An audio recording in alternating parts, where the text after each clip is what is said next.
Après 3 ans de blocus pour faire revenir le général Doudaïev sur sa déclaration d'indépendance, Boris Yeltsin lance le 11 décembre ses forces contre la Tchétchénie. 4 mois plus tard, la Russie contrôle la majeure partie du territoire. Pour la communauté internationale, cette guerre reste une affaire intérieure russe alors que les populations civiles sont massacrées au mépris des principes du droit humanitaire. Seuls témoins de cette tragédie, les organisations internationales Médecins sans frontières et le CICR.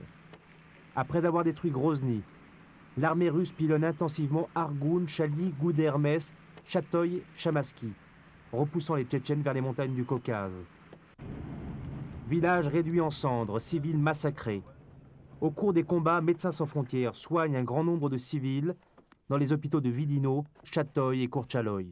Ce conflit jette sur les routes plus d'un tiers de la population tchétchène. Les villages voient leur population doubler ou tripler. Des villages déjà privés d'eau et d'électricité, où la promiscuité fait craindre l'apparition d'épidémies de choléra et de diphtérie. L'aide humanitaire, souvent bloquée, arrive au compte-gouttes dans le sud du pays, alors que les besoins en médicaments et en vivres restent énormes. La guérilla se poursuit, une guérilla que la haine, engendrée par la mort de milliers de personnes, risque d'alimenter longtemps.